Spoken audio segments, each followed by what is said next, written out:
Hello everyone, I am Tacet, and today I'm going to be going over some teams for the new Vampire King that just came out for Ghulvania. It's in Glory Gem and VIP chest exclusively for this week only, and then after that it'll be mixed in with all the other mythics just like they normally are. This is the first mythic that is actually kingdom within an actual kingdom, because all the previous ones has been to a apocalypse kingdom, which isn't a kingdom, it's just kind of there. So we're going to be showing two teams with it. One of the main benefits that it has from being in a kingdom is there are a lot more troops that it can be used with. If we just go over to Ghulvania right here, the amount of troops that can be used with is a lot greater because, or let's just compare it to Apocalypse real quick. The other mythics, you can only ever use them with each other to get their full team bonus, and there's not really any other synergies that you can do. But now that they're starting to add them to actual kingdoms, we have a total of 11 troops in this kingdom that you could possibly use it with. So it is quite diverse in that. It is only a one type. This is also the first mythic that's also only one type, whereas all the other mythics were double typed. So I guess that's somewhat where it has a disadvantage. But one thing that makes this really good is it can actually get a 2 magic bonus. If you get 3 undead and 3 Ghulvania, you'll be getting 2 additional magic, which works really well with his ability. He steals life from all enemies. This used to be what Crimson Bat's ability was way back in the day, like when this game first started, like the first month or two when this game started. But then it was eventually nerfed because stealing life is extremely overpowered with magic, and you can actually get 2 extra magic on it and make him extremely tanky. His traits are actually really bad for a mythic, so that's somewhat beneficial to some of you who can't really afford the traits, because you really don't need the traits to make him functional. All he does is immunity to Death Mark. That'll help him some so he just doesn't instantly die. Armored, which can come in handy sometimes, but compared to Stone Skin and Granite Skin, it's fairly useless. And King's Will, which is his unique mythic ability, is gain 5 life whenever he does skull damage. So you could put him with something like a skull spam team, and he'll still be able to do pretty sufficient. He has 28 attack, which is 1 off from the highest in the game. And overall, he is a fairly decent troop. Don't really need traits on him. He's mostly just an ability. And the fact that you can get all these extra bonuses makes him really good as an alternative to the double bat team. And you can actually get 2 additional magic on bat and everything else in your team too. So it's going to be really be able to buff it up. This team in particular, we even have the Vampire Lord in here, who I've criticized quite a bit in the past for having Fire Spirit instead of something on his brown and purple from when he was switched from red yellow to brown purple. But in this particular instance, it's actually pretty good because Draakulis is red, Crimson Bat is red, and Valkyrie is red. So he's getting a full extra 3 magic damage on top of the additional 2 magic damage. So really good there with all the extra benefits that he gets. You could play this either way with Draakulis up front or Crimson Bat up front.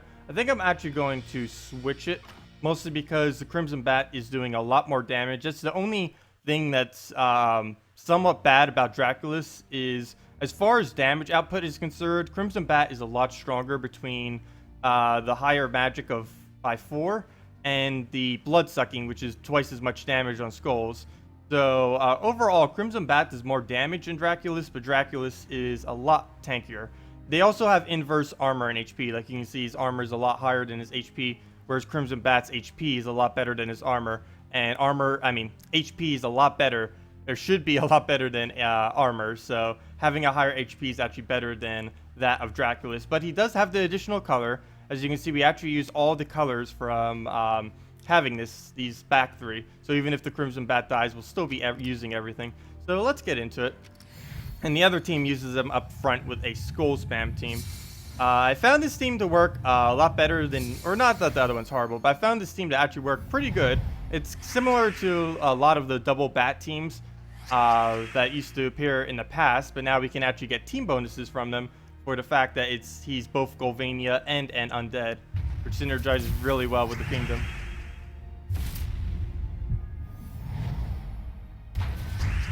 Also, one thing to note, just like that of the Great Maul, he does gain 5 life regardless of what takes skulls.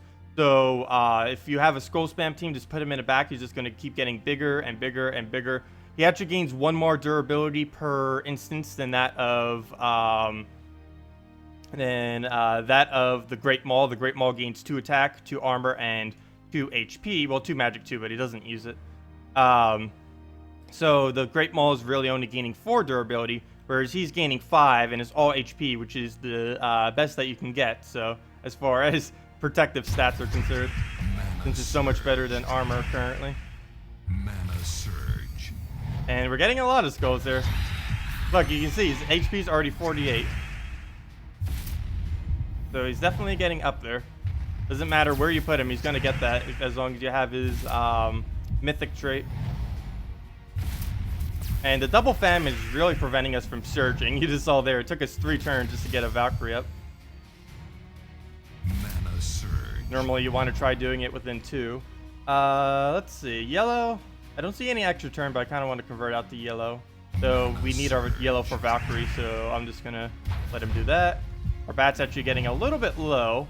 Don't want him dying, but I also don't want famine casting. Let's see. We can do it on green, and that'll give us plenty of mana. We'll be able to get our huge bat cast off. I think we're getting those skulls as well, yes. We'll just take that, and just double check board, take everything until there's nothing left. And I believe that is so. And wait, really? When did this happen? Have I not been paying attention? They're double famine. Did their double famines hit magic every single time and I haven't been paying attention? Look at that. 1 damage, 2 damage to everything. Poor thing. He still gains 16 life regardless of that. So anyways, I should probably not take that now. We'll be able to use our the new mythic instead because it actually has magic. It hasn't been reduced down to nothing. Okay, so let's just use it. He's gonna gain so much HP, 14 from each of them. He now has 95. And whenever he casts, he's just gonna become so huge from all the HP that he steals. That and with skull spam, he just keeps getting tankier and tankier. The only thing that can really counter him well is Rakshanan, the Shadow Hunter, and anything that can devour instantly, like the Great Maul and stuff. Those are basically the main counters for Draakulis. I believe this is... Let's see. I don't want to mess this up. Okay. Gotta take it there. Mana surge. Mana surge. And we get 2 times skull damage from the bat too, since they are damaged. And since he has so much extra magic from everything, we'll just be able to kill. Also, that's weird. Even though this says Fire Spirit, he didn't gain as if he has Fire Spirit. I wonder if they'll fix that. He's gaining from something that's not red. Because he should have 23 magic right now, not 21. That's weird.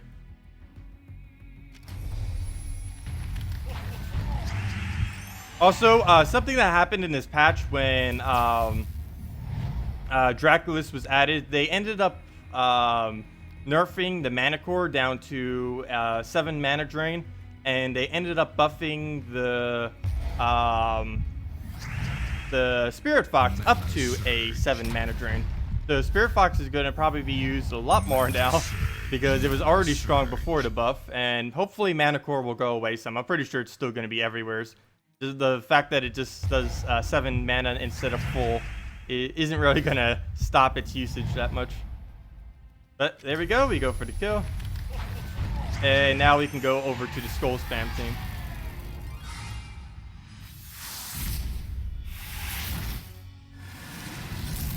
So, like I said, with the scroll spam team, you don't actually have to put Draakulis in the first slot. For this team, I do put it in the first slot, mostly just because we need a tank for the team. We could put Bone Dragon or something there too, but then once Bone Dragon dies, we lose 2 colors. So at least this way, we'll be able to preserve our colors. And we are up against a Gurgultha, so it's going to be a little bit annoying to take that down with skull damage. But as soon as we get some true damage on it, it'll go down pretty quick. Actually, let's just... nah, it's a revenge. We'll fight it. Doesn't matter if we're fighting against Granite Skin. It's just always annoying using a skull spam against Granite Skin because of how long it can take sometimes if you don't get lucky. But we do have a lot of true damage that we can just take him out with. Several options for it. Mana surge. So right here, we do want to make sure we keep yellows on the board. That's something we never want to take off of it. We'll use these purples. It's already taking him down. 2 more casts and that'll definitely get him out. I kind of want to ignore skulls, but we can't let him kill our Draakulis. That wouldn't be good. We have armored, but armored doesn't do too much resistance. Oh, and he gets frozen, so we're not going to be able to do a Valkyrie that well.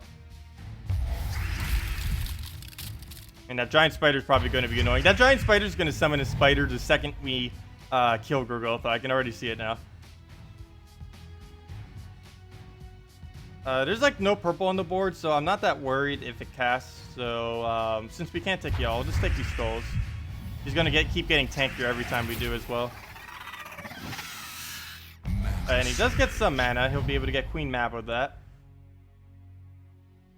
Really wish there was yellows. He actually just converted it. So he'll get a cast off. That's just gonna hit our armor though. We have plenty of armor that it won't really do anything too substantial to us. Mana surge. Mana surge. What we really need to get up now is Bone Dragon, just so we can get the Gorgotha out of the way and just start taking out his team. If we can get a surge here. There we go. No extra turn though, but I'll take that. Now we'll be able to use this on Valkyrie as long as he doesn't get an extra turn. Okay, looks good. Take these reds before we do it. So we have plenty of stuff to cast next turn. And we're good to go. It would be a bad idea to use Valkyrie now because of the Frozen. We could use this, but I'm scared he might hit the blues and then just do a bunch of damage to us. So we'll do this. We'll definitely get an extra turn. No way we could possibly miss that. He still survives, barely, but we can take him out with a couple ways, actually. I'm going to take this purple so we can get an extra turn off those skulls. But also kill the Gorgotha, so it'll do all the damage to the Valkyrie instead, like we just did there. And yeah. Take that. Still can't get an extra turn, so that's why I haven't been using the Valkyrie at all. As soon as that gets unfrozen, we'll be able to. Let's see, is this it? Yep, we'll go for that. Look at his HP. It always stays so high because of all the traits that he has going for it. Fortunately, it does get weaker as they get weaker, since he can't drain as much HP. As more die, he gets not as effective. Also, he's about to summon a spider. That is really annoying, and I don't think I have anything that can stop him from doing so. So we'll have to kill a little spider, probably. Unless we can keep making him take skulls. That's like the only way we can stop him from doing that. No, we did it one turn. I think that's as far as we can go with it, though. So I'll just hold this so we can get the double drain. And now he'll summon the spider. We'll actually get more HP from him summoning it. So he's actually pretty good against summons too, because as soon as they summon, we'll just be able to use it on both and get even more HP that way. Look, now we're up to like, what, 94. So that ended up working out. We need to just remove a lot of stuff. I don't know if doing it on purple will be enough. I hope it is, though. Oh, 1 damage short. Really? I wasn't going to take the time to count it, but still. That's no fun. Should have died right there. I missed the 2-to-1 ratio on it. The 3-to-1 is a little bit lower than what I'm used to because I haven't been using Astral Spirit that much. Luckily, the skull is exactly enough damage, so it'll go down. We'll just be able to use our Valkyrie. I'm hoping that this Valkyrie can align skulls. I'm not really looking for the mana that much. Of course, we need an extra turn, though. So if we can just get skulls somewhere over here, that'd be really nice. No, we did not. I'll force him to take skulls, huh? So he doesn't summon. And I'll be the match then with our Bone Dragon, or just right there. Play it safe. Oh, come on, he got an extra turn. So we are going to have to Bone Dragon it. Oh, wait. Nope. There we go. Anyways, that is the new Mythic of Draakulis. Feel free to leave your teams that you have been using with it in the comment section below. These are just the ones I have found to be pretty effective this morning. But I would love to hear any that you may have found with it. Anyways, that will do it for this video. Thanks for watching and have a wonderful day.